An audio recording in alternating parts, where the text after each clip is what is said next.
Okay, at dahil nandito ka ngayon, bossing, para manood, baka pwedeng pakilike naman yung video natin kung okay lang. At mag-subscribe ka na din kung hindi ka pa nakasubscribe. Click mo na din yung notification bell para kapag may bagong labas tayo na video, makita mo kagad. At kung bago ka naman dito, magsimula ka na muna dun sa part 1 hanggang umabot ka dito sa part 10. Ayan na mga boss, ito na yung bakbakang inaabangan natin. Simulan na natin mga bossing, let's go! Siya si Seiji Kirihira. Siya ay kababata at kaibigan ni Fujio. Sinulyapan nito ang housing community ng Hope Hill bago ito nagtungo sa tindahan ng yumaong si Grand Masada. Dahil dito sila magkikita-kita para sabay-sabay na magtungo sa burol ni Grand Masada. Siya naman si Madoka, kababata at kaibigan din siya ni Fujio at nag-aaral naman ito sa Seiho High School kung saan puro babae ang mga estudyante. Nang makarating sila sa burol ni Grand Masada ay wala pa rin ang iba pa nilang kasamahan. Sinabi ni Seiji na, "Doka, sa Seiho Girls High ka ba nag-aaral?" "Oo, ito ay eskwelahan ng mga kagalang-galang na babae," sagot naman ni Madoka. Dagdag pa nito, "At hindi Doka ang pangalan ko. Ako si Madoka. Tawagin mo ulit ako sa pangalan na yan. Siguradong mayayari ka sa akin." Gigil na sambit ni Madoka. Tapos ay dumating si Fujio, sakay ng isang bisikleta at hinahabol siya ng maraming kalalakihan. Nagtatakang reaksyon ni Seiji at Madoka kung bakit mayroong humahabol kay Fujio. Kasabay nito, naglalakad naman ang dalawang magkapatid. Ito ang Orochi Brothers na si Shinya at Masaya. Habang nagtatalo ang dalawa kung saan ang daan papunta sa burol ni Grand Masada, nakasalubong din nila si Fujio. Ang dalawang ito ay kaibigan at kababata din ni Fujio. Nang inangasan sila ng mga humahabol kay Fujio, ito ang nangyari. I don't ever slow up, no I don't take shit. I got no love for the fakeness. If you wanna play tough and wanna hate this, I'll always show up. I don't ever slow up, no I don't take shit. I got no love for the fakeness. If you wanna play tough and wanna hate this, I'll always show up and make a statement. I don't ever slow up, no I don't take shit. I got no love for the fakeness. If you wanna play tough and wanna hate this, I'll always show up and make a statement. Everything I do so instinctive and so passionate. Every word I move so descriptive like an adjective. I got a vendetta against people who patented being negative when you should be getting after it. I got facts over tracks, this and that. Spitting slow, spitting fast. I could roast, I could gas. Think I'm okay at last, but I don't know if that can erase all the past and the pettiness. Matapos silang pabagsakin ng Orochi Brothers, sinabi ni Seiji na hindi pa rin talaga nagbabago ang dalawang ito. Tapos ay biglang bumalik si Fujio at sinabi nito na, "Ano ang problema nyo? Hinahabol ka nila sagot naman ni Masaya. "Hinahabol nila ako dahil kasalanan ko," sagot naman ni Fujio. "Ano?" Gulat naman na tanong ni Masaya. Gigil na gigil si Madoka dahil dito. Sinabi nito kay Fujio na, "Ang ibig mong sabihin, ninakaw mo ang bisikleta na yon?" "Hindi hiniram ko lang naman sagot naman ni Fujio. "Talaga ba?" sagot naman ni Madoka. At ang iniligtas ng dalawang tanga na to ay isang magnanakaw. Sinabi ni Shinya na, trabaho ng mga matured na lalaki ang ipagtanggol ang mga nangangailangan ng tulong. Tapos ay naghapag ng pipino si Yuki dahil ito ang palaging hinahapag ni Grand Masada sa kanila nung nabubuhay pa ito. Si Yuki ay anak ni Grand Masada. Ngayon lang sila nagkita-kitang muli. Tapos ay tinanong ni Fujio kung nasaan na si Arata. Si Arata ay isa din sa mga kaibigan nila at kababata din nila ito. Sinabi ni Madoka na, sa totoo lang, may mga hindi magandang bali-balita tungkol sa kanya. Dagdag pa nito, may mga nagsasabi na sumasama siya ngayon sa mga taong hindi ka nais-nais. Naalala ni Seiji, nung mga bata pa sila, madalas silang maglaro sa housing community ng Hope Hill.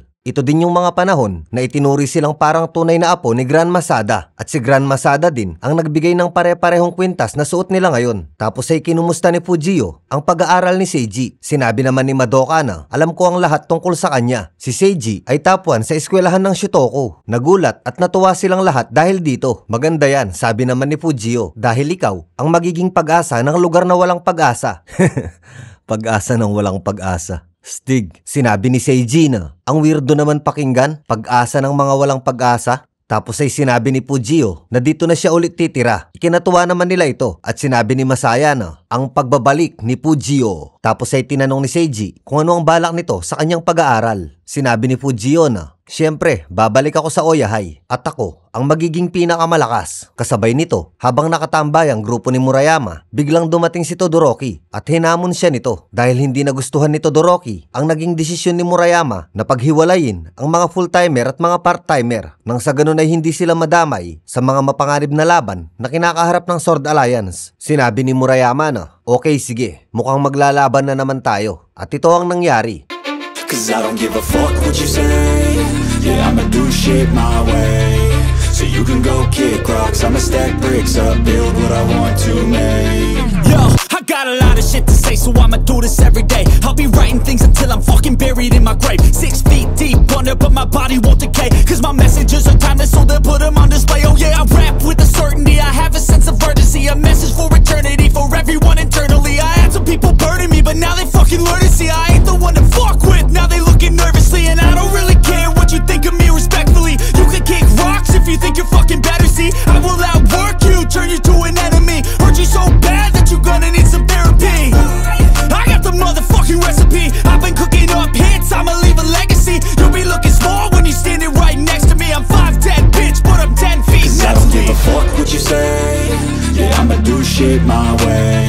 So you can go kick rocks, I'ma stack bricks up, build what I want to make. Cause I don't give a fuck what you say. Yeah, I'ma do shit my way.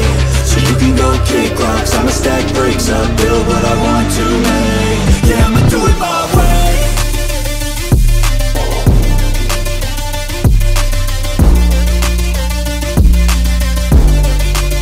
Yeah, I'ma do it my way.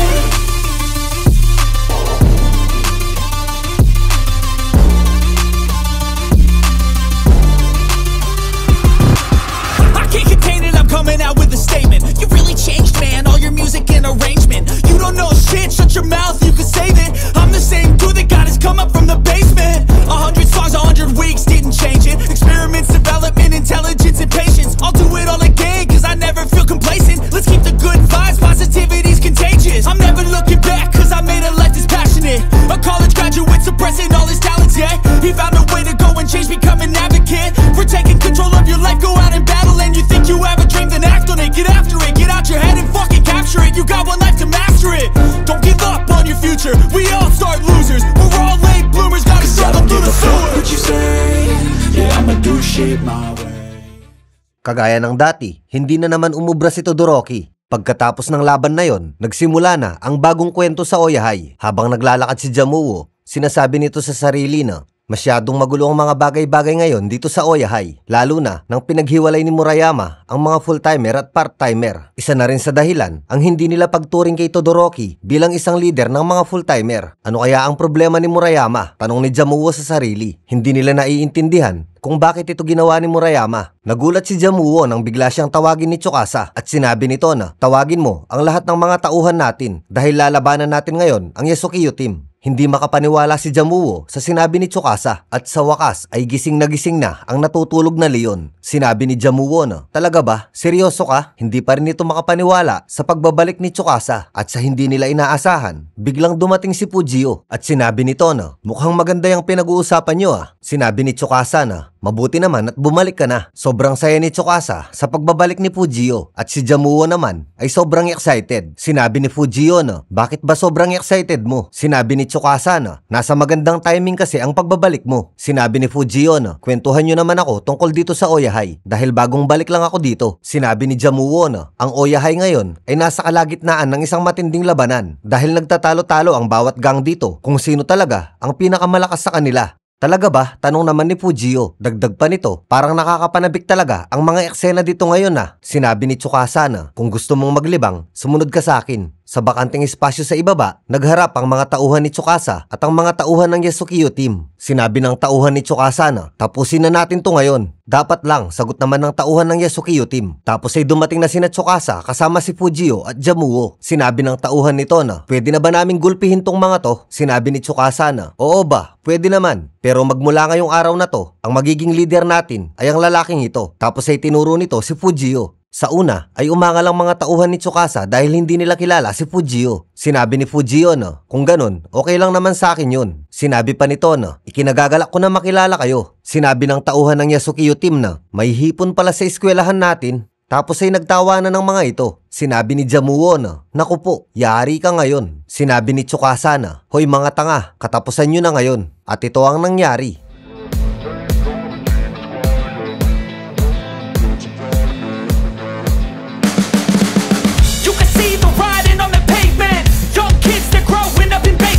Online, a whole new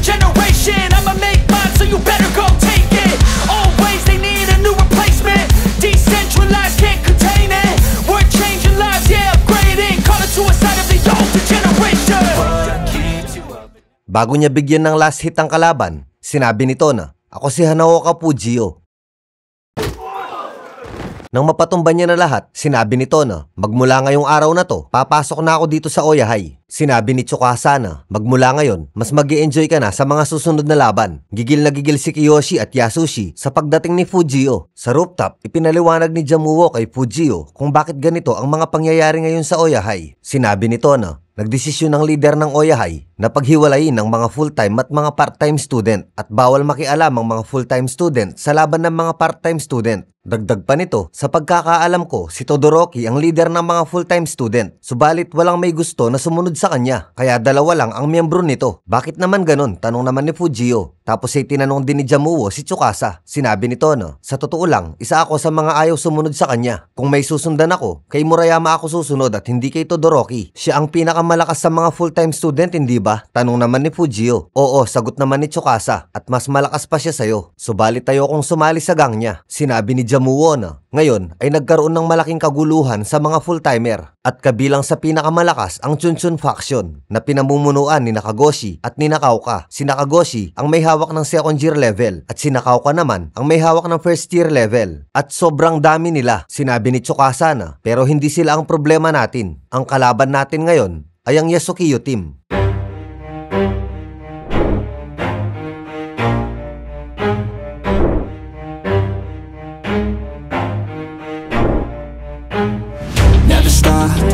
If I want it, gotta make to myself a promise. I won't quit, keep going till I got it. I won't give up till I'm on top. Yo, no, I ain't the type to give up. If I do something, man, I do it till I get what I want. I turn a business out of nothing into something I love. I got a poker face, but honestly, I'm not one to bluff. I flip a switch, never miss, man, I always stay up. Don't let them see you, bitch, always have a plan to stay tough. This life ahead of you ain't easy, it was built to be rough. Pamilyar kay Fujio ang Yasukiyo team, kaya nagtanong ito kay Tsukasa. Sinabi ni Tsukasa na, natatandaan mo pa ba si Yasushi at Kiyoshi, yung dalawang kalugar natin sa Hope Hill? Ah, oo, yung dalawang walang hiya, sagot naman ni Fujio. Sinabi ni Tsukasa na, nandito sa Oyahai ngayon ang dalawang siraulo na yon. At speaking of the devil, biglang dumating ang dalawang ito sa rooftop para hamunin si Fujio. Sinabi ni Kiyoshi na, matagal tayong hindi nagkita. Naghahamon ka ba? Dagdag naman ni Yasushi, tinatanggap namin ang hamon mo. Tapos ay dumating din si Chuji at Shibaman. Sinabi ni Shibaman na, pagkatapos ng laban nyo, kami naman ang susunod. Sinabi ni Tsukasa na, ano ang kailangan dito ng mga tauhan ni Todoroki? Manahimik ka, sagot naman ni Chuji. Nagkaangasan ng mga ito at sinabi ni Kiyoshi na, kaya nyo ba kahit wala si Todoroki? Sinabi ni Shibaman na, may pinsala ngayon si Todoroki. Habang nag-aangasan ng mga ito, parang wala lang ito kay Fujio. Sinabi ni Yasushi kay Shibaman at Chuji, okay sige, tapusin na natin to. Sinabi ni Fujio na, ano?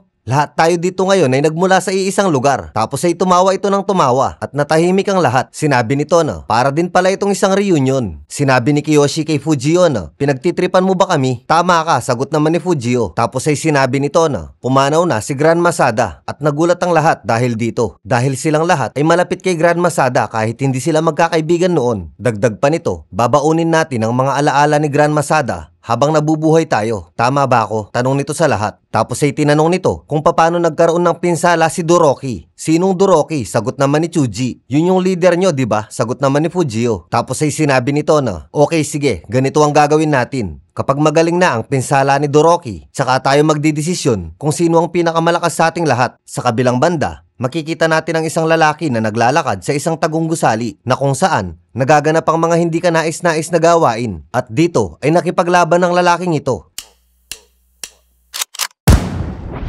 They call me a god. They call me a god. They call me a god. Siya si Sachio Ueda at siya ang leader ng Housen Academy. Naparito siya para hanapin ang kapatid niyang babae. They call me a god. Let's go! I'm about to go off like a weapon. Fuel to the top, got a filled up engine. In my thoughts, obsession, I will not stop, no, I'm never second guessing.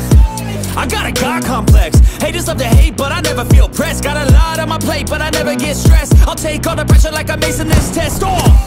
Tear it up like I'm Jason. I see the world like it's ready for the taking. I see this place. Siya si Yui Ueda. Siya ang kapatid ni Sachio. I'm playing straight to the bank to collect. Nang paalis na sila, may sumipa sa likuran ni Sachio At ito ang nangyari. No negotiations, it's my way, I was born impatient. And like a damn Freemason, I'll run this nation. Panis.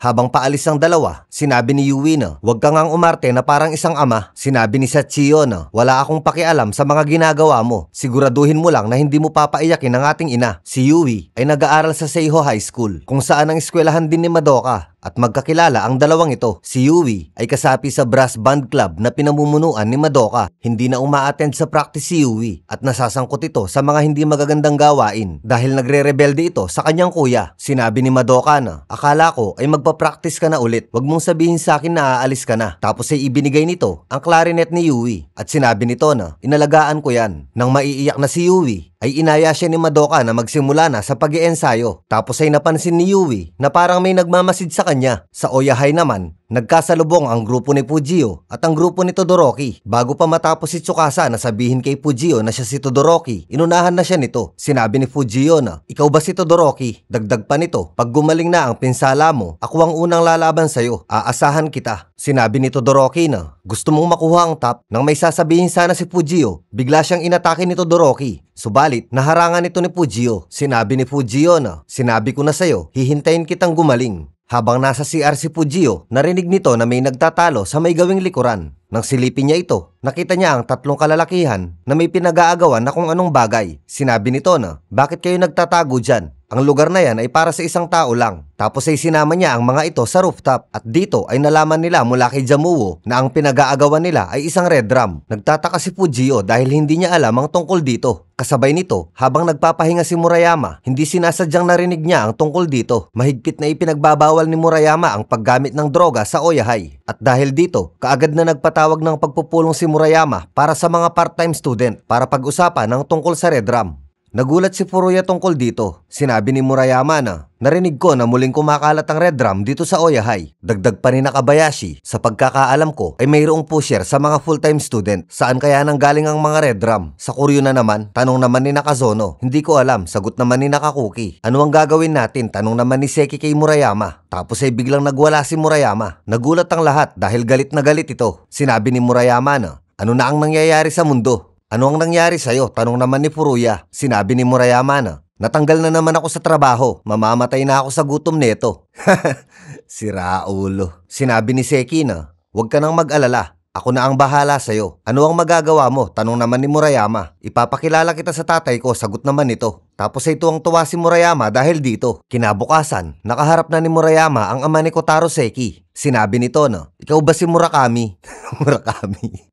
Murayama po." Sagot naman nito. "Wala akong pakialam kahit ano pa yan." Sagot naman ng ama ni Seki. Dagdag pa nito, "Balita ko, kaibigan mo daw ang anak ko." "Opo." Sagot naman ni Murayama. "Mabuti naman kung ganon. Subalit kung hindi mo pagbubutihan ng trabaho mo, sigurado ako na masasaktan ka." Tapos ay tinawag na nito si Shinya at Masaya at sinabi nito na, "Siya si Murakami." Murayama po." Sagot naman ni Murayama. Sinabi ng ama ni Seki na, "Okay na yung Murakami." At sinabi nito sa Orochi Brothers na, "Turuan nyo ng mabuti ang batang ito." Sinabi ni Masaya na, "Mukhang mas matanda ka sa amin. Subalit dito, kami ang senior mo. Kailangan dito, marespeto ka." At sumang-ayon naman si Murayama. Nang paalis na sila para magsimula, nakita ni Shinya ang mga nag-aabutan ng kung ano. Si Arata ba yun? Tanong naman ni Masaya. Tapos ay tinawag niya ito. At sinabi nito na, "Bakit hindi ka nagpunta sa lamay ni Grand Masada?" Subalit hindi ito nakinig at dumiretso na ito sa pag-alis. Si Arata ay kaibigan at kababata din nila Fujio. Siya ang tinutukoy nila na nag-iba ng landas. Sinabi ni Masaya sa dalawang trabahador na, "Ipakita nyo sa akin yung nakuha nyo kay Arata." Subalit hindi alam ni Masaya kung ano ito. Sinabi ni Murayama na, "Yan ang tinatawag na red drum." Pagsapit ng gabi, sama-samang naghapunan ng magkakaibigan at kinwento ng Orochi Brothers ang nakita nila tungkol kay Arata. Sinabi ni Fujio na may iilan din sa Oyahay na nagbebenta ng red drum. Sinabi naman ni Madoka na sa eskwelahan din namin ay may kumakalat na balita na may isang batang babae na nagbebenta ng red drum. Mukhang kalat na sa paligid ang bentahan nito, sambit naman ni Masaya. Sinabi ni Seiji na, "Bakit kaya ginagawa ni Arata ang mga bagay na ito?" Sinabi ni Madoka na, "Bukas makikipagkita ako sa nanay ni Arata. Susubukan ko ding tawagan si Arata." Sagot naman ni Seiji. Sinabi ni Masaya na, "Bukas maghahanap din kami ng impormasyon tungkol dito." Tapos ay nagtinginan silang lahat kay Fujio. Sinabi ni Masaya na, ikaw, ano ang balak mong gawin? Ako? Sobrang busy ko ngayon, sagot naman ni Fujio, dahil meron akong misyon. Anong misyon yan? Tanong naman ni Seiji. Sinabi ni Fujio na, madaming klase ng gang sa loob ng Oyahai at balak ko silang pagsamasamahin. Sinabi ni Masaya na, makikipaglaban ka na naman. Tapos ay sumigaw si Madoka at sinabi nito na, ako may kompetisyon pa ako pero may gagawin ako. Tapos ay sinabi nito na, aalis na ako. Tapos ay nagpasalamat ito sa Orochi Brothers para sa pagkain. At ganun na din si Fujio at Seiji. Sinabi ni Masaya na, bakit kami ang manlilibre? Siyempre, estudyante pa lang kami at kayo ang may trabaho, sagot naman ni Madoka. Sa kabilang banda, patungo naman sina Arata sa Murder District dahil dito ang hideout ng pinagkukunan nila ng Red Rum. Baka sa mukha ni Arata ang pag-aalala dahil nakita siya ni Masaya at ni Shinya. Kasabay nito, tinatawagan siya ni Seiji, subalit hindi niya ito sinagot. Ang mga namamahala dito ay dating tauhan ng doubt sa pagbebenta ng Red Rum. Ang grupong ito ay ang tinatawag na Kidra at sila ang nagpapalaganap ng Red Rum sa Sword Area na pinamumunuan ng Kanehira Brothers na si Yuto at Hidito. Maya-maya ay biglang dumating ang dalawa pa nilang tauhan at sinabi nito na yung babaeng nagtutulak ng Red Rum para sa atin ay nakatakas. Ano ang pakialam ko? Sagot naman ni Hidito. Dagdag pa nito, ayaw na ayaw ko ang nakakarinig ng masamang balita. Tapos ay hinampas niya ito ng bote. Sinabi ni Yuto na, hanapin niyo kung sino ang babae na yon. Kaya nagmadali silang umalis at kumilos para dito. Ang tinutukoy nilang babae ay si Yui, ang kapatid ni Sachio Ueda. Sa Oyahai naman, ipinatawag ni Murayama ang lahat ng gang sa gym ng eskwelahan.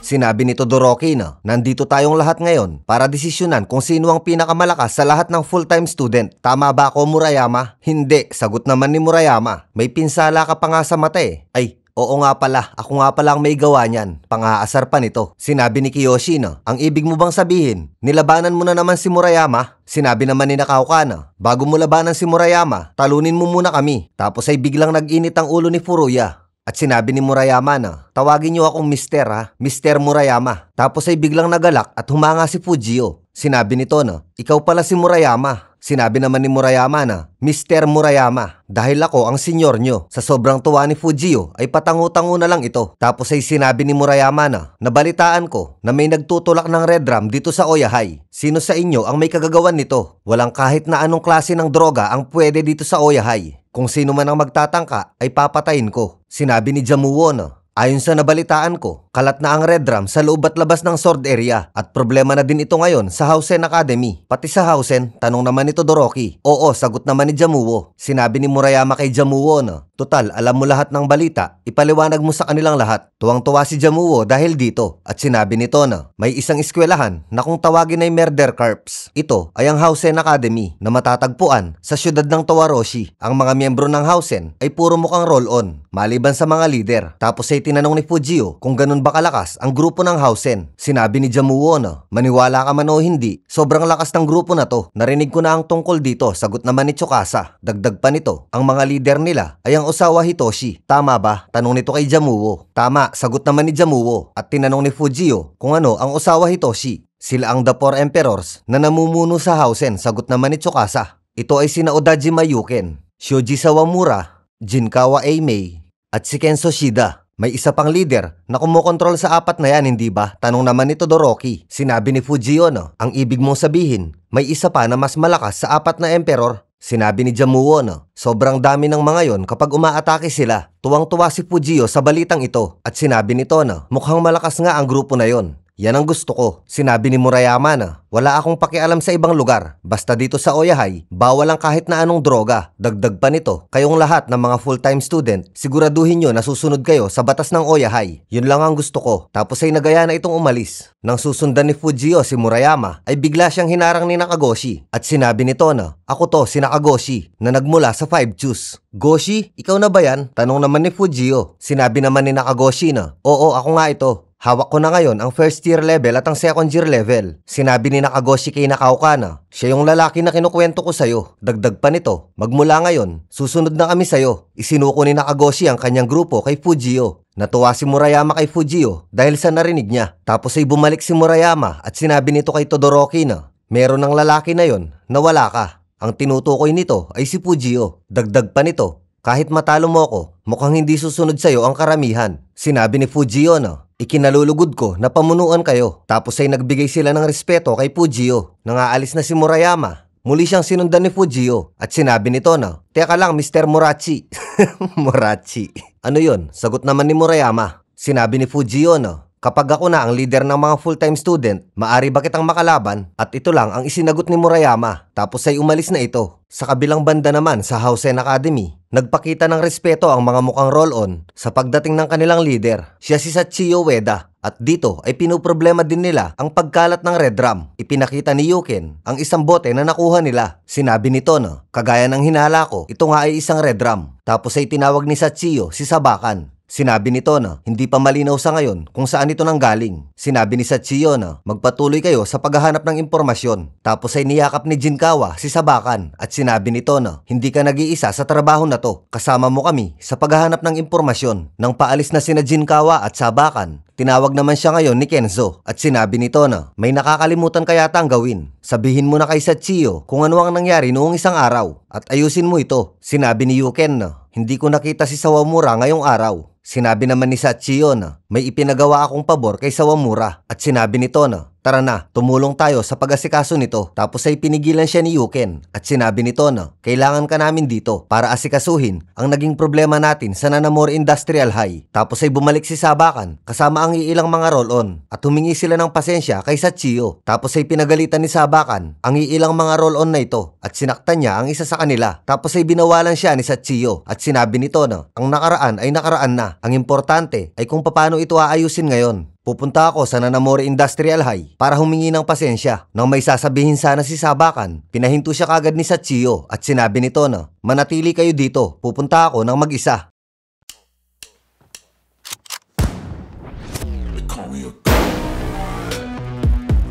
Sinabi ni Yuken na wala kayong dapat ipag-alala kapag may ganitong klase ng mga problema. Sinisisi ni Sachio ang kanyang sarili. Sa kabilang banda naman, sinisermonan ni Madoka si Yui dahil nakuna nito ng video habang gumagamit ito ng red drum. At ito ang naging dahilan kaya napilitan ito na magbenta ng red drum sa kanilang eskwelahan dahil binantaan siya ng grupo ng Kidra na kapag hindi siya nagbenta ay ipapakita nila ang video nito sa kanyang mga magulang at sa kanyang eskwelahan. Tapos ay sinabi ni Yui kay Madoka na magmula kaninang umaga ay sinusundan na ako ng isang nakakatakot na lalaki. Sinabi ni Madoka na nung una drugs, tapos ngayon stalker naman. Tapos ay napalingon si Yui at nakita nila ang isang lalaki at pinaghinalaan ito ni Madoka. Sinabi nito na siya ba yon? Tapos ay lumapit ito. Pinipigilan siya ni Yui, subalit hindi nagpapigil si Madoka. Ito ay si Shoji Sawamura. Siya ang inutusan ni Sachio para bantayan ang mga kilos ni Yui. Sinabi ni Madoka na, hoy malibog, kung may gusto ka kay Yui, magpakalalaki ka at sabihin mo sa kanya ng harapan. Tapos ay nakita ni Sawamura na kinuha ng grupo ng Kidra si Yui. Tapos ay tinanong nito kay Yui kung sino yung lalaking bumugbog sa kanila. Dagdag pa nito, akala mo ba ay makakatakas ka sa amin? Huwag mong kalilimutan na nasa amin pa ang video mo. Biglang dumating si Sawamura. Si Sawamura ay isa sa 4 na emperor ng Housen. Sino ka? Tanong naman ni Minami. Tapos ay nagpanggap ito bilang stalker ni Yui. Tinanong ni Minami sa kanyang mga kasamahan kung ito ba ang bumugbog sa kanila noong nakaraan. Hindi siya yon, sagot naman nito. Sinabi ni Minami na aalamin mo kung sino ang kinakalaban mo at ito ang nangyari. I ain't the type to give up. If I do something, man, I do it till I get what I want. I turn a business out of nothing into something I love. I got a poker face, but honestly, I'm not one to bluff.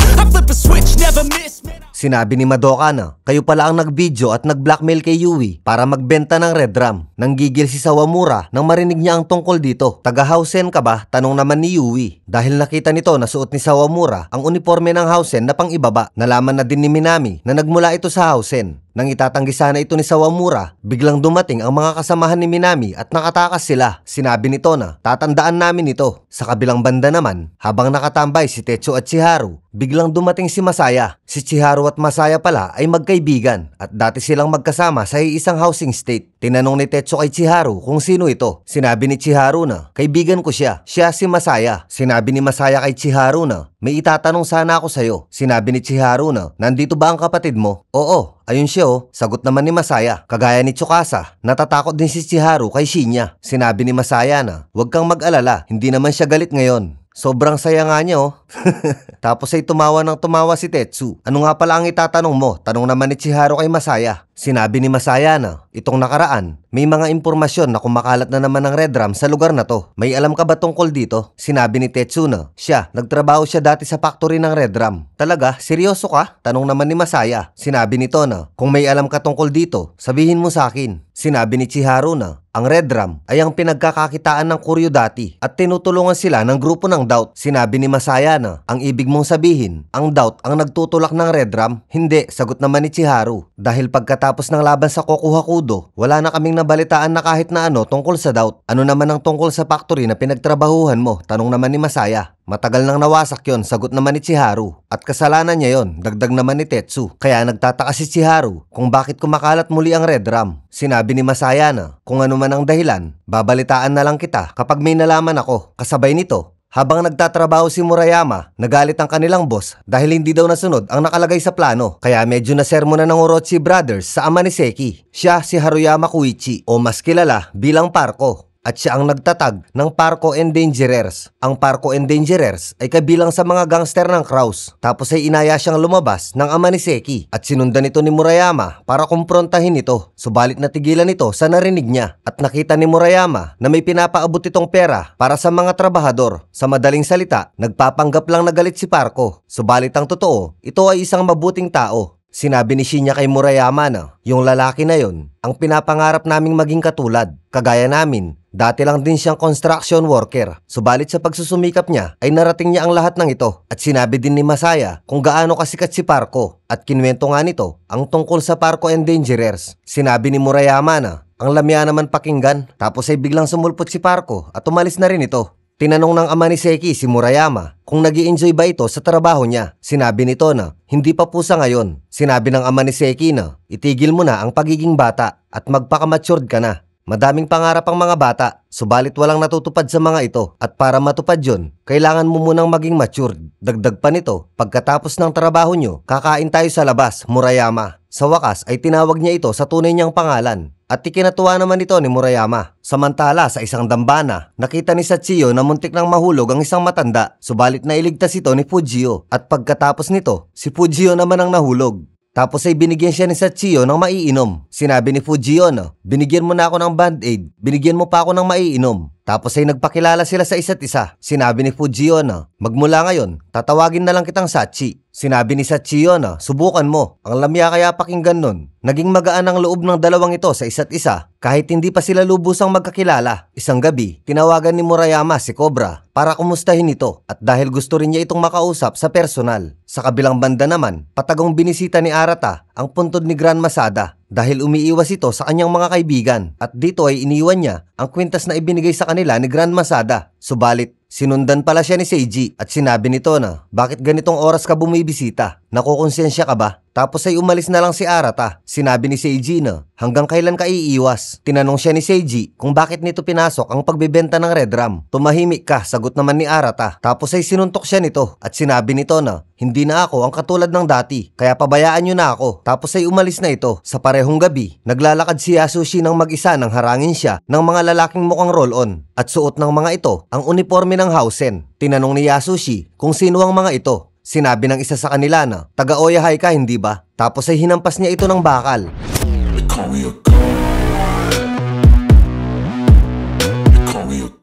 At sinabi nito na, dahil sa inyo, hindi namin magawa ang mga trabaho namin. At ito ang nangyari. I'm about to go off like a weapon. Fuel to the top, got a filled up engine. In my thoughts, obsession, I will not stop, no I'm never second guessing. I got a God complex. Haters love to hate, but I never feel pressed. Got a lot on my plate, but I never get stressed. I'll take all the pressure like I'm acing this test. Sinubukang lumaban ni Yasushi, subalit hindi patas lumaban ang mga ito. Kasabay nito, naglalakad si Sawamura at Sabakan kasama ang dalawa pa nilang mga tauhan nang harangin sila ng dalawang kalalakihan na mukhang naghahamon ng away. Sinabi ni Sawamura na, sino kayo? At nagpakilala naman ito na nagmula sila sa Oyahay. Tapos ay dumating pa ang mas marami nilang kasamahan. At ito ang nangyari. I'm taking shots at the enemy. I'm gonna make it to the top, leave a legacy.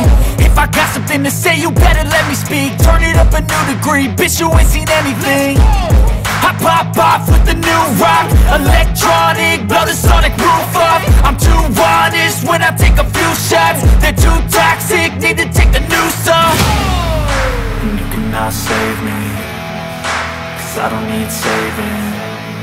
everything I've been chasing, all here for the taking. Dahil may sandata ang mga kalaban, kaya nalamangan sila ng husto. Tapos ay namukaan ni Sawamura si Minami. Ang mga ito pala ay ang grupo ng Kidra. So, ayun, dito na po nagtatapos ang ating part 10 mga bossing. Abang-abang naman tayo ngayon sa part 11. Sa lahat ng mga matsagang naghintay, maraming salamat po sa inyong lahat mga bossing at saka sa mga nakakaintindi kung bakit ganun katagal ang paggawa. Salamat talaga sa inyo. Sa mga hindi naman nakakaintindi at madaling-madali, bahala kayo dyan. So, ayun, wash out sa mga ito, ano? Wash out kay Ryan Flores, kay Daniel Belandres, Sophia Eunice Vlog, ayan, wash out. Roms TV Official Vlogs, ayan, wash out sa'yo. Kay Chowzy, kay JR Jacaria, shout down daw kay Panda Place, ayan. Kay Ramon Castillo, Lay Kabakungan, special wash out kay Kelly Carike Vlog, ayan. Salamat sa'yo tol. Kay Brian Pogi, Nash Bacordo, Leonida Bordon Sinyo, at kay Uno Sampang. Uy, Concepcion Tarlac. Aro Diyos ko, Kapampangan niya naman. Po taga lang, kabaryo da ka pa boss. Taga ako Santa Rita. Kapilido may kapitanami. Royal Timas, wash out sa'yo. Jaire Mesayas, Joper Duriman, Jojo Colisa, Charvi Gestiada. Wash out sa anak ni Dennis Malagante, si Dex Malagante. Ayan, wash out sa'yo kid. Mag-aral ka ng mabuti. Huwag kang makikipagsuntukan kagaya ng mga napapanood ng tatay mo. Wash out din kay Enilyn Harapa. Wash out kay Sheena May Adriano, Pampanga. Oh, Kapampangan niya ni Soy. Wash out kaya ka. Kay Bossing Vlog, isingit lang natin tong tanong. Sabi niya, sino po ba ang nanalo sa laban ni Murayama at Norihisa? Sana masagot, idol. Wala pong nanalo, hindi po natapos ang laban nila. Kasi kung natapos po yun, siguradong pareho silang wasak at hindi sila makakapunta sa laban nila sa train station, sa Kokohakudo. Kaya nakapunta sila doon kasi hindi po natapos yung laban nila. Nag-decide lang talaga si Norihisa na tumulong dahil yun po ang pasya niya. Salamat. Ernest Christian de la Peña, Jubilin Tabangkura, Alan Basikutay, Lawrence Miego, Kennard Torrejas, wash out sa'yo, bossing. Briendo Sahulan, from Tagum City, Davao del Norte. Yan, wash out sa inyong lahat dyan mga bossing. Carlo Alfonso, Ariel Perla, Alan Del Rosario from Novaliches. Ayan, na-wash out ka na. May 11 at 12 pa naman kaya huwag kang kabahan. Pero ito, wash out na sa'yo. Alan Del Rosario. Wash out kay Christy Canteros. Ayan, wash out po sa'yo, madam. Ewan ko kung madam ka o boss kasi yung iba ginagamit nila Gmail ng misis or ng nanay. Ilagay nyo yung pangalan nyo. Wash out kay Alan Basikutay. Ayan, wash out sa'yo, bossing. Wash out kay Kel J. Arpelang. Kay Shinli, MJ, at Marvin Marfe. Ayan, wash out sa inyo. Kay Francis Marcelo, ayan, pati sa kaibigan mo, wash out. Jerry Marzan, special shoutout sa aking utol kay Kwentong Anime ni Kuya Boy. Wash out kay Farhan Sailani. Hindi ako sure kung tama yung bigkas ko, bossing ha. Ayan, wash out sa'yo, Farhan Sailani. Pero ayoko po yung minamadali ako ha, bossing. Salamat. Rad Score, wash out sa'yo. Wash out sa'yo, Master Chan. Ayan ha, na-wash out na kita. Siguro, yung last siguro dahil masyado na marami, baka hindi ka lang inabutan. Ayan, wash out sa'yo, Master Chan. Kaano-ano mo si Master Buten? Alfred Alcaide, wash out sa'yo. Jan Paulo Kapagalan, wash out sa'yo, bossing. Rakim Ura, ayan, wash out sa'yo. Pedrito Kilikon, Cyril Peralta, Marvin Villar, wash out sa'yo, bossing. Salamat sa pangunawa mo. Ganun din kay Two Princess, Kakay Gambito, Jasper Ocampo, Sunshine Pangilinan, Abdul Kair Mama from Mindanao. Wash out din sa dalawang bata na to, kay Scarlett Joy Liana at kay Charlotte Faith Liana. Ayan, mula sa inyong ama na si RJ Liana at sa inyong bossing Balbas. Wash out sa inyong lahat mga boss. Mga kids pala. Kenneth Villadas. Ayan, wash out sa mga naghihintay ng part 10. Ito na yung part 10. Tapos na. Kerwin Serafin. Ayan, Kerwin na, hindi na Sherwin. I'm not sure, hindi ako sigurado kung ano yung nabanggit ko that time. Pero okay, Kerwin Serafin, wash out sa'yo, bossing. Ayan, inayos ko na ha. Wash out kay Justin Longsud. Basahin ko lang yung comment. Natutuwa ako eh. Sino ba nagre-reklamo, boss? Ituro mo, boss. Itutumba namin para mapabilis yung pahinga niya. Hindi na maghihintay ng part 10. Basta ako, boss, maghihintay ako kahit abutin pa yan ng ilang siglo ang paggawa mo ng part 10. Ayan, mga bossing, hindi ko naman, kasi, tuloy-tuloy naman ako sa paggawa. Matagal lang talaga, mahaba ang proseso. Hindi ganun kadali. Marunong din ako mapaos sa voiceover. Kung mapapansin nyo, may time na paus yung boses ko. Marvin Ulgasan, washout sa'yo. John Lloyd Damitan. Olvids TV, washout sa'yo. Washout kay Brian Cadyon. Basahin ko lang comment niya. Idol, pa shoutout dahil sa mga movie recap mong ginagawa. Lalo na yung high and low kasi natuto akong lumaban at makisama sa mga kaibigan. Ayan. Maganda naman yung matuto tayong lumaban kapag inaabuso at number 1 yung matuto tayong makisama. Kaibigan man o hindi. Washout kaya Joshua Palorina. Tama ba? Oo, tama. Washout sa'yo, bossing Joshua Palorina o Palorina? O, kung alin man dun sa dalaw yung tama. Salamat sa'yo, bossing. Salamat sa suporta mo. Solid. Moko Jean Gaming from Baguio City.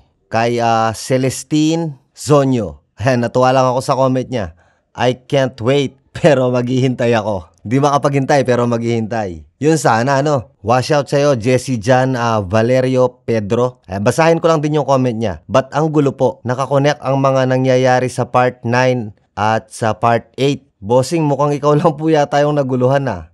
Panoorin niyo po ng mabuti. Salamat. Kasudlot TV. Washout po sa inyo. Washout kay Kenneth7164. Sabi niya, napanood ko lahat ng high and low pero sa'yo ko lang naintindihan yung mga kwento, bossing. Hahaha. Actually, ang dami nga nagsasabi niyan, pati sa personal, sa mga kakilala ko na hindi daw nila maintindihan yung kwento kahit nakakaintindi sila ng English. Ang sagot ko dyan, kailangan nabasa nyo yung manga. Kahit nakakaintindi ka ng English, medyo may pagkamagulo kasi siya eh. So, ayun lang po. Mga bossing, hanggang dito na lang muna yung shoutout natin. Next time, magbabasa na lang ako ng comment. Parang masaya yung magbabasa ako ng comment tapos sasagutin ko din. O, diba? Maririnig nyo yung opinion ko dun sa komento nyo. Or baka may katanungan kayo na masasagot ko. Baka lang naman. Pero ganun yung gagawin ko sa next episode, sa 11 at saka sa 12. So ayun, maraming salamat sa mga suporta nyo, bossing. Talagang hindi kayo bumitaw. Sobrang thank you talaga. Maraming salamat. Bye-bye. Kita-kita kayo ulit sa part 11. Happy New Year, everyone.